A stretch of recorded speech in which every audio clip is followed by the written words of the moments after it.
Hello friends, मैं हर्षिता शुक्ला आप सभी लोगों का हर्षिता क्लासेस में बहुत बहुत स्वागत करती हूँ।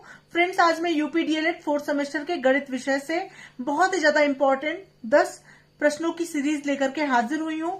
ऐसे ही मैं आप लोगों के लिए 10-10 प्रश्न करा रही हूँ फ्रेंड्स परीक्षा तक, और बहुत ही बेहतरीन आप लोगों के लिए मॉडल पेपर भी तीन चार मॉडल पेपर आप लोग को दी जाएगी परीक्षा से पहले, जो बिल्कुल पीएनपी जैसा पेपर आप लोगों को दिया जाएगा हर्षिता क्लासेस की तरफ से, और विद सॉल्यूशन दिया जाएगा, सॉल्व्ड पेपर दिया जाएगा, जिससे प्रश्न 100% आपकी परीक्षा में प्रश्न आएंगे फ्रेंड्स। और ये सभी वीडियो आप लोगों के लिए बहुत बहुत इंपॉर्टेंट है, क्योंकि यहीं से प्रश्न आपकी परीक्षा में इस बार पूछे जाने वाले हैं।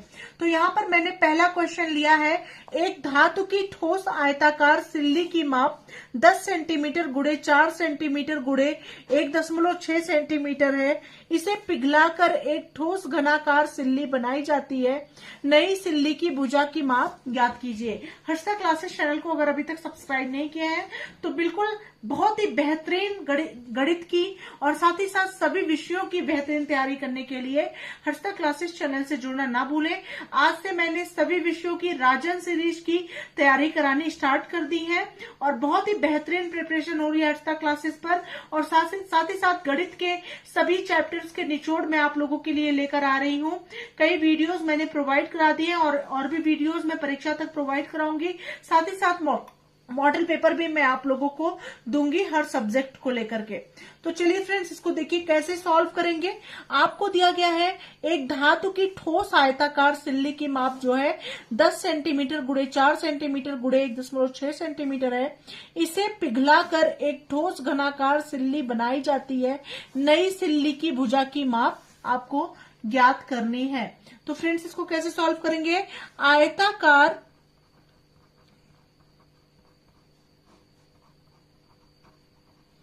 आयताकार सिल्ली की माप बराबर हो जाएगा 10 गुणे 4 गुणे 1.6। ठीक है, मतलब ये आयताकार सिल्ली की माप क्या हो जाएगी 10 सेंटीमीटर गुणे 4 सेंटीमीटर गुणे 1.6 सेंटीमीटर। तो जब इसको आप गुणा करेंगे फ्रेंड्स तो ये आ जाएगा 10 चौक के 40 और 16 चौक के 64, तो आ जाएगा आपका 64 घन सेंटीमीटर। ठीक है, 64 घन सेंटीमीटर या 64 सेंटीमीटर क्यूब आपका आयताकार सिल्ली का माप आ जाएगा। अब क्या दिया गया है फ्रेंड्स, अब दिया गया है कि इसका जो है क्या, इसे पिघलाकर एक ठोस घनाकार सिल्ली बनाई जाती है, मतलब घन के आकार की सिल्ली बनाई जाती है। नई सिल्ली की भुजा की माप ज्ञात कीजिए। ठीक है, तो फ्रेंड्स अब इसे घनाकार कर दिया गया, और क्षेत्रफल क्या रहेगा, वही रहा, मतलब उसी क्षेत्रफल से ही घनाकार सिल्ली बनाई जा रही है। तो घन का क्षेत्रफल क्या हो जाएगा, घन का क्षेत्रफल आपका हो जाएगा बराबर आयताकार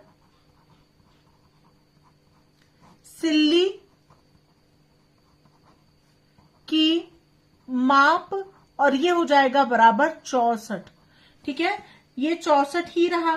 ठीक है, और घन का आयतन हो जाएगा ना, घन का आयतन बराबर आयताकार सिल्ली की माप बराबर 64 सेंटीमीटर क्यूब। ठीक है, आयताकार सिल्ली की माप बराबर घन का आयतन बराबर 64 सेंटीमीटर क्यूब। अब घन का आयतन का फॉर्मूला क्या होता है, घन का आयतन बराबर होता है a क्यूब। ठीक है, यही तो होता है। अब ये हो जाएगा a क्यूब बराबर कितना दिया गया है, 64 के बराबर दिया गया है, तो a बराबर हो जाएगा क्यूब रूट 64। ठीक है, तो a का मान हो जाएगा आपका a बराबर क्यूब रूट 4 गुणे 4 गुणे 4, 4 चौके 16 चौके 64, इसमें से कॉमन हो गया, a बराबर हो गया फ्रेंड्स 4 सेंटीमीटर, और यही हो गई भुजा बराबर हो गई 4 सेंटीमीटर। ठीक है, यही हो गया आपका आंसर। फिर से इस क्वेश्चन को एक बार आप लोग समझ जरूर लीजिए। आपको क्वेश्चन में दिया गया है एक धातु की ठोस आयताकार सिल्ली की माप 10 सेंटीमीटर गुणे 4 सेंटीमीटर गुणे 1.6 सेंटीमीटर है। तो सबसे पहले आप क्या करेंगे, आयताकार सिल्ली की माप आप निकाल लेंगे पूरा।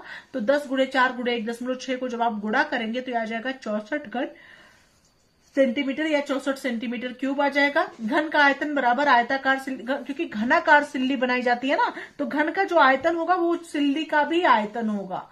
सिल्ली आयताकार सिल्ली का माप होगा, मतलब दोनों बराबर होगा, तो ये भी 64 हो जाएगा, क्योंकि इसी को पिघला करके घनाकार सिल्ली बनाई जाती है। ठीक है, इसी को पिघला करके एक ठोस घनाकार सिल्ली बनाई जा रही है, मतलब इसका आयतन इसके बराबर हो जाएगा 64 सेंटीमीटर क्यूब। तो घन का आयतन बराबर होता है फॉर्मूला ए क्यूब। आयतन आपको दिया गया है 64 सेंटीमीटर क्यूब। ए क्यूब बराबर कितने के हो जाएगा, 64 के। तो यहाँ पे हो जाएगा ए बराबर क्यूब रूट 64, तो क्यूब रूट हो जाएगा 4 गुणे 4 गुणे 4। एक बाहर निकल गया, 4 इसका त्रिक बन गया, इन 4 का तीनों का त्रिक बन गया, तो एक 4 बाहर निकल आया, 4 सेंटीमीटर, और यही हो जाएगी भुजा। होप आप लोग को ये क्वेश्चन समझ में आ गया होगा। बढ़ते हैं अगले प्रश्न की तरफ। नेक्स्ट क्वेश्चन नंबर 2 पर आते हैं फ्रेंड्स। एक साइकिल के पहिए का व्यास 77 सेंटीमीटर है। 0.242 किलोमीटर चलने में कितना चक्कर लगाएगा। तो फ्रेंड्स सबसे पहले पहिए का व्यास आपको दिया गया है क्वेश्चन में। पहिए का व्यास बराबर दिया गया है 77 सेंटीमीटर। तो पहिए की त्रिज्या कितनी हो जाएगी, त्रिज्या बराबर हो जाएगा 77/2 सेंटीमीटर। ठीक है, अब क्या निकालेंगे, परिधि निकालेंगे। परिधि बराबर हो जाएगा 2πr, तो बराबर 2 गुणे 22/7 गुणे 77/2 हो जाएगा। इसको आप कर लीजिए, 2 एकन्नम 2, 2 एकन्नम 2, 2 एकन्नम 2, 7 एकन्नम 7, 7 एकन्नम 7, 7 एकन्नम 7। ठीक है, 11 गुणे 11, 11 ग्राम हो जाएगा 121 और गुणे 2, तो ये हो जाएगा 2 एकन्नम 2, 2 दूना 4, 2 एकन्नम 2, 242 क्या आ जाएगा आपका। ठीक है, 242 आपका परिधि आ गया। ठीक है फ्रेंड्स, ये हो गया आपका।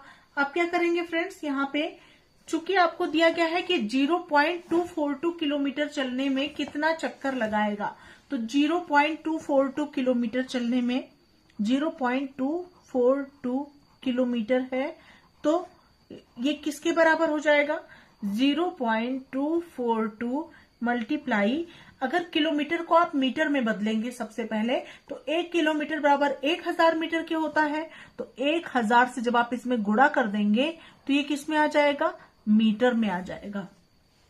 ठीक है, और अगर आप इसी को अगर आप 100 से और गुणा कर देंगे तो ये किस में आ जाएगा, ये सेंटीमीटर में आ जाएगा, क्योंकि परिधि किस में आई है, सेंटीमीटर में आई है, तो इसलिए ये किस में आ जाएगा, सेंटीमीटर में आ जाएगा। तो फ्रेंड्स अगर इस सेंटीमीटर में बदलने के लिए क्या करेंगे, 0.242 मल्टीप्लाई 1000 और गुणे 100 करेंगे, तो ये किस में चेंज हो जाएगा, ये हो जाएगा सेंटीमीटर में, क्योंकि 1 मीटर बराबर 100 सेंटीमीटर के होता है। 1 किलोमीटर बराबर 1000 मीटर और 1 मीटर बराबर हो जाएगा 100 सेंटीमीटर के। अब ये किस में चेंज हो गया, सेंटीमीटर में।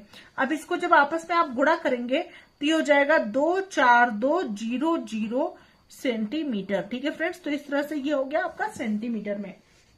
अब क्या करेंगे इसमें, अब आपको दिया गया है अगर 242 सेंटीमीटर चलने में एक चक्कर लगाता है, 242 सेंटीमीटर चलता है तो क्या लगाता है, एक चक्कर लगाता है, तो इतना सेंटीमीटर में कितने चक्कर लगाएगा, तो इसी तरह से सॉल्व कर लेंगे।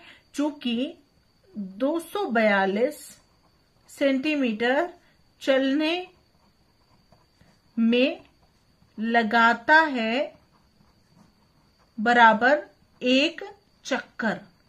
ठीक है, इसलिए एक चलने में 1/242, इसलिए कितना हो जाएगा, 24,200 सेंटीमीटर चलने में कितना चक्कर लगाएगा, 1 गुणे 24,200 और बटे 200 242, ठीक है।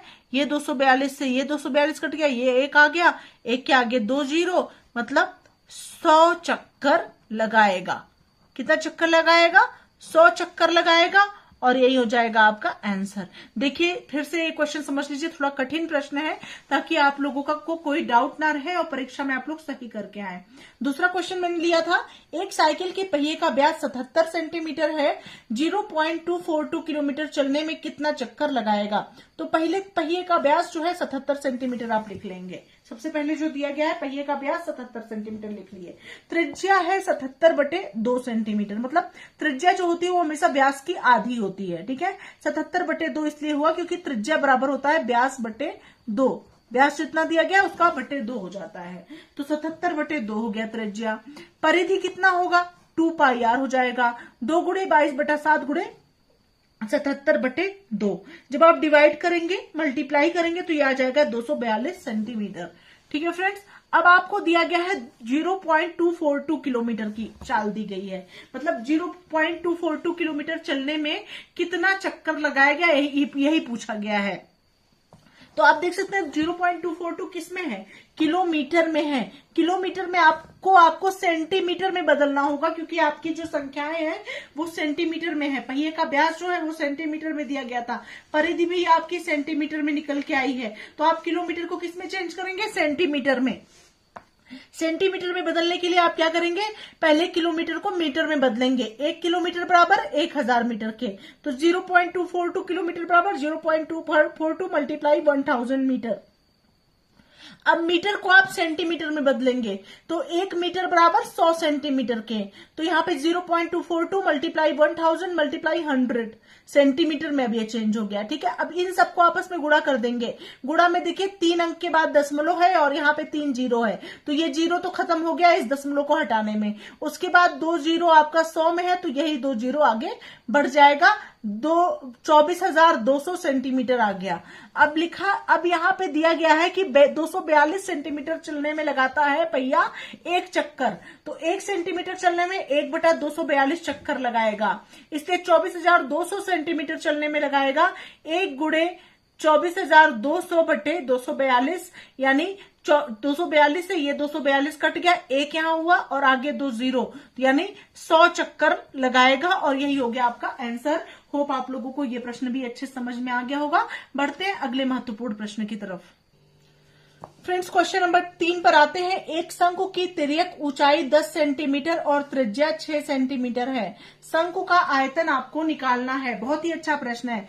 तिर्यक ऊंचाई यानी L बराबर आपको दिया गया है 10 सेंटीमीटर है, त्रिज्या यानी R बराबर दिया गया है आपको 6 सेंटीमीटर है। शंकु का आयतन आपको ज्ञात करना है, आयतन मतलब होता है V, आयतन बराबर B आपको निकालना है।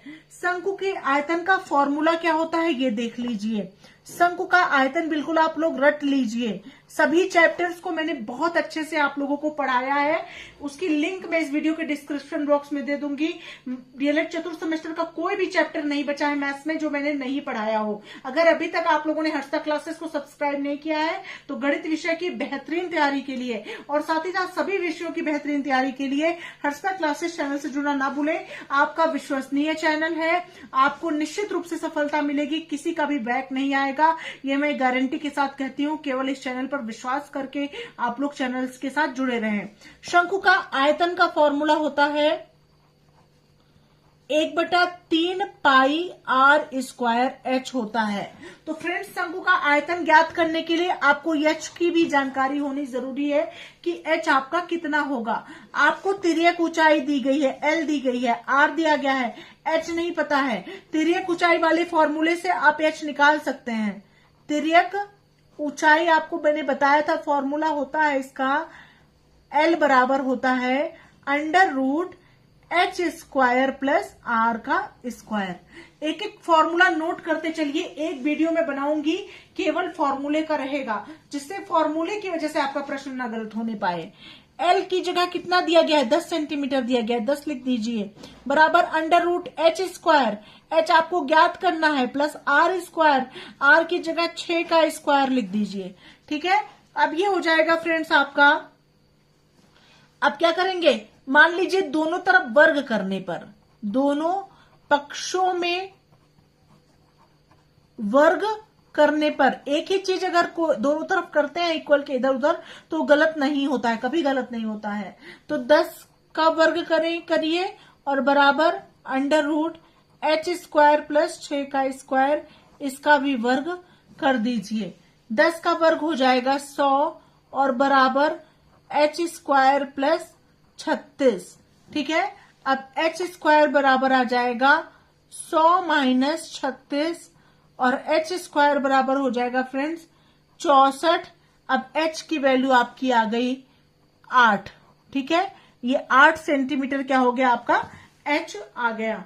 अब क्या निकालना है आपको, शंकु का आयतन ज्ञात करना है। तो नीचे लिखिए शंकु का आयतन, शंकु का आयतन v बराबर होता है 1/3 पाई r square h। Value put कर दीजिए 1/3 गुणे 22/7 गुणे r की जगह क्या हो जाएगा 6 गुणे 6 गुणे 8।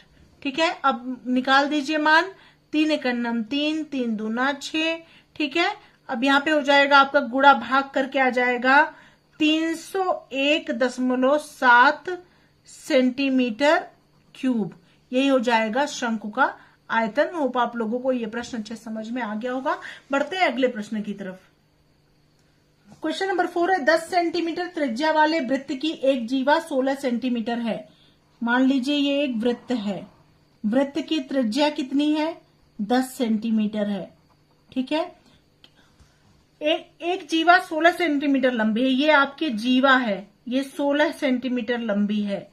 केंद्र से जीवा की दूरी ज्ञात कीजिए। ये वृत्त के केंद्र से जो है जीवा की आपको क्या निकालनी है, दूरी ज्ञात करनी है। ठीक है, इस तरह से प्रश्न बनेगा। अब क्या करेंगे, इसमें ये त्रिज्या ये 10 सेंटीमीटर दिया गया है, ये पूरा आपका इतना दिया गया है, ये इस तरह से निकाल लेंगे, यहां पे ऐसे कर देंगे। केंद्र से जीवा की दूरी आपको ज्ञात करनी है, यहां से यहां तक की दूरी ज्ञात करनी है। 10 सेंटीमीटर यहाँ मतलब त्रिज्या यहां से यहां तक 10 सेंटीमीटर दिया गया है, ये पूरा 16 दिया गया है। ठीक है,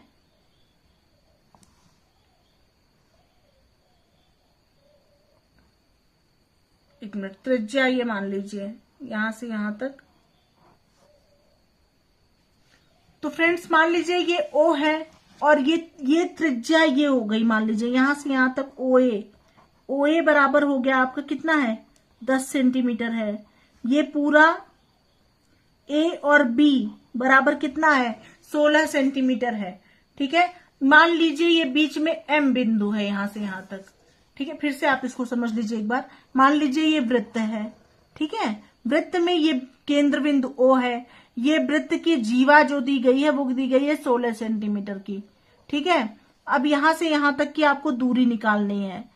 ये आपको वृत्त की त्रिज्या दी गई है, ये त्रिज्या है, ये त्रिज्या ये O है, ये AB है, ये A है, ये B है। AB बराबर 16 सेंटीमीटर है, ये त्रिज्या आपको दी गई है 10 सेंटीमीटर है। आपको यहां से यहां तक की ये मान लीजिए बिंदु M है, OM की दूरी आपको ज्ञात करनी है। तो सबसे पहले आप क्या करेंगे, AB आपको दिया गया है, AB आपको दिया गया है, AB बराबर दिया गया है 16 सेंटीमीटर। तो AB जब आपको 16 सेंटीमीटर दिया गया है तो आप AM की दूरी निकाल लेंगे। AM बराबर हो जाएगा 16/2 बराबर 8 सेंटीमीटर हो जाएगा। AM की दूरी मतलब यहां से यहां तक की दूरी क्या हो जाएगी 8 सेंटीमीटर हो जाएगी। ये 8 सेंटीमीटर पता चल गया, ये 10 सेंटीमीटर है। OM की दूरी क्या हो जाएगी, कर्ण का स्क्वायर बराबर होता है लंब का स्क्वायर धन आधार का स्क्वायर। पाइथागोरस प्रमेय से आप लोगों ने पढ़ा होगा कि कर्ण का स्क्वायर बराबर होता है लंब का स्क्वायर धन आधार का स्क्वायर। ठीक है, तो यहाँ पे लंब का स्क्वायर क्या हो जाएगा, लंब आपको ज्ञात करना है, ये यहां से यहां तक लंब है OM। ठीक है, तो ये कर्ण का स्क्वायर, कर्ण क्या है OA का स्क्वायर, OA का स्क्वायर बराबर हो जाएगा लंब का स्क्वायर, लंब मतलब क्या है OM का स्क्वायर, OM का स्क्वायर प्लस क्या हो जाएगा AM का स्क्वायर। ये होता है पाइथागोरस प्रमेय। इसी से आप OM का मान निकाल सकते हैं। OM का स्क्वायर जब एक तरफ रखेंगे तो ये हो जाएगा बराबर ओ ए का स्क्वायर माइनस ए एम का स्क्वायर। ठीक है, ये वैल्यू जब ए एम इधर जाएगा तो माइनस में हो जाएगा। अब ओ एम का स्क्वायर बराबर हो जाएगा ओ ए कितना हो गया 10 का स्क्वायर और माइनस ए एम कितना हो गया 8 का स्क्वायर। निकाल लीजिए, ओ एम बराबर हो गया 10 का स्क्वायर बराबर 100 माइनस 64 बराबर हो गया फ्रेंड्स, ओ एम बराबर हो गया 64 में से 100 में से 64 गया तो कितना आ जाएगा, 100 में से 64 जाएगा 36 आ जाएगा। तो ओ एम का स्क्वायर आ गया 36, तो ओ एम बराबर आ गया 6। ठीक है फ्रेंड्स, तो 6 सेंटीमीटर हो गया। ओ एम की दूरी कितनी आ गई 6 सेंटीमीटर, यहां से यहां तक की दूरी आ गई 6 सेंटीमीटर और यही हो जाएगा आपका आंसर। होप आप लोगों को ये क्वेश्चन भी समझ में आ गया होगा। बढ़ते हैं अगले प्रश्न की तरफ। अगला क्वेश्चन नंबर 5 है फ्रेंड्स, भाग विधि से वर्गमूल ज्ञात कीजिए। आपको भाग विधि से वर्गमूल ज्ञात करना है। 1 5 6 2 5 आपको दिया गया है। ठीक है, इस तरह से कर दीजिए, यहां पे ऐसे कर दीजिए, 1 से जाएगा 1 एक अन्नम, 1 यहां जुड़ जाएगा, ये प्लस हो जाएगा, 1 1 2 हो जाएगा, 1 में से 1 गया कुछ नहीं, 56 उतर गया। ठीक है, अब कितनी बार जाएगा 2 बार जाएगा, 2 बार जाएगा, 2 दूना 4, 2 दूना 4, 2 यहां जुड़ गया, 22 2 हो गया आपका 24, 6 में से 4 गया 2, 5 में से 4 गया 1 और यहाँ पे 2 5 आपका एक साथ उतर गया। ठीक है, अब यहाँ 1225 आया, अब कितनी बार जाएगा ये 5 बार जाएगा। 5वां में 25 के 5 हासिल 2, 5 के 20 2, 22 के 2 हासिल 2, 5 दूना 10 2 12, यहाँ पे 5 आपका जुड़ जाएगा, 245 और 5 हो जाएगा आपका 250।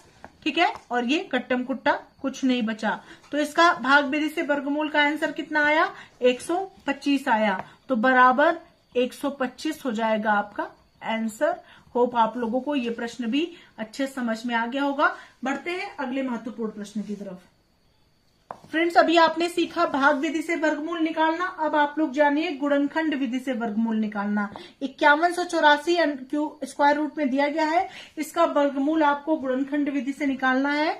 तो यहाँ पे 5184 लिख दीजिए, यहाँ पे 4 है तो ये किससे जाएगा, पूरी संख्या 2 से जाएगी, 2 दूना 4, 1 5, 2 पंचे 10, 1 11, 2 9 18, 2 दूना 4, फिर 2 से जाएगा, 2 1 9 2, 2 दूना 4, 2 9 18, 2 6 12, फिर ये 2 से जाएगा, 2 6 12, 2 चौक के 8, 2 8 16, फिर 2 से जाएगा, 2 3 6, 2 दूना 4, 2 चौक के 8, फिर 2 से जाएगा, 2 1 9 2, 1 3, 2 6 12, 2 दूना 4, फिर 2 से जाएगा, 2 8 16, 2 1 9 2, फिर 3 से जाएगा, 3 दूना 6, 3 7 21, फिर 3 से जाएगा, 3 9 27, फिर 3 से जाएगा, 3 3 9, फिर 3 से जाएगा, 3 1 9 3।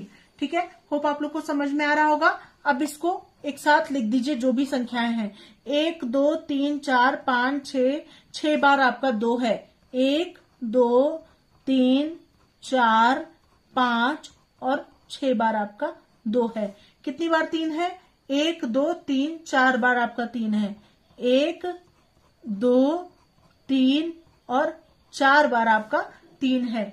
इस वर्गमूल निकालने के लिए आप क्या करेंगे, जोड़ा बना के बाहर निकालेंगे। इसका एक पेयर बन गया, इसका एक पेयर बन गया, इसका एक पेयर बन गया, इसका एक बन गया, इसका एक बन गया, यहाँ से 2 बाहर निकल आया, यहाँ से 2 बाहर निकल आया, यहाँ से 2 बाहर निकल आया, यहाँ से 3 और यहाँ से 3, 2 दूना 4 दूना 8 त्रिक 24, तिया कितना हो जाएगा 24 गुड़े 3 बराबर हो जाएगा, 3 चौके 12 2 हासिल, 1 3 दूना 6 1 7 72 हो जाएगा, बराबर 72 हो जाएगा आपका आंसर। होप आप लोगों को ये प्रश्न भी अच्छे समझ में आ गया होगा किस तरह से गुणनखंड विधि से वर्गमूल ज्ञात करते हैं। ठीक है फ्रेंड्स, तो बढ़ते हैं अगले प्रश्न की तरफ। नेक्स्ट क्वेश्चन नंबर 7 है, उस लंबवृत्तीय शंकु का वक्रपृष्ठ ज्ञात कीजिए जिसकी ऊंचाई h आपको दिया गया है 15 सेंटीमीटर और आधार की त्रिज्या r बराबर आपको दिया गया है 8 सेंटीमीटर है। आपको क्या निकालना है, वक्रपृष्ठ निकालना है। तो सबसे पहले आप क्या करेंगे, वक्रपृष्ठ का फॉर्मूला क्या होता है, शंकु का वक्रपृष्ठ बराबर होता है, शंकु का वक्रपृष्ठ बराबर होता है पाई आर एल, यही फॉर्मूला होता है। ठीक है, आपको एच पता है, आपको आर पता है, एच का तो काम ही नहीं है, एल आपको निकालना है। तो तिर्यक ऊंचाई का फॉर्मूला भी अभी मैंने बताया क्वेश्चन में। तिर्यक ऊंचाई एल बराबर होता है under root H square plus R का स्क्वायर। तो एच स्क्वायर कितना हो जाएगा, अंडर रूट 15 का स्क्वायर और धन आर मतलब 8 का स्क्वायर। 15 का स्क्वायर बराबर हो जाएगा अंडर रूट 225 प्लस 64। ठीक है, 225 और प्लस 64 को जोड़ेंगे तो ये आ जाएगा आपका 5 4 9 और 6 4 10 के 0, एक मिनट, नहीं 5 4 9 और 6 2 8 हो जाएगा ना, और 2 हो जाएगा। तो ये 289 किसका होता है, 289 होता है 17 का। तो 17 सेंटीमीटर हो गया तिर्यक ऊंचाई। ठीक है, अब क्या निकालना है, वक्रपृष्ठ निकालना है शंकु का। पाई आर एल में वैल्यू पुट कर देंगे। वक्रपृष्ठ बराबर पाई आर एल बराबर 22/7 गुणे आर हो गया 8 और गुणे गुणे एल हो गया आपका 17। ठीक है, तो इसको जब आप गुणा भाग करेंगे तो ये आ जाएगा आपका, चाहे आप 22/7 यहां मान मत रखिए क्योंकि कट नहीं रहा है, पाई ही रख सकते हैं। ठीक है, 17 8 कितना होता है, 136 होता है, 136 पाई, और यही हो जाएगा आपका आंसर। वक्रपृष्ठ हो गया 136 पाई, ठीक है, वर्ग सेंटीमीटर या सेंटीमीटर स्क्वायर, और यही हो गया आपका आंसर। होप आप लोग को ये प्रश्न भी अच्छे समझ में आ गया होगा। तो 7 क्वेश्चन मैंने आप लोग को करा दिया है। अगले प्रश्न मैं नेक्स्ट वीडियो में लेकर के आऊंगी क्योंकि वीडियो काफी लंबा हो रहा है। सबसे पहले ये 7 क्वेश्चन आप लोग सॉल्व कर लीजिए, और साथ ही साथ मैं कुछ वीडियोस की लिंक, प्लेलिस्ट की लिंक इस वीडियो के डिस्क्रिप्शन बॉक्स में दे दूंगी, वहां से भी आप लोग अपनी तैयारी को बेहतरीन कर सकते हैं। मिलते हैं नेक्स्ट वीडियो के साथ, तब तक के लिए thank you so much friends, thanks for watching my video.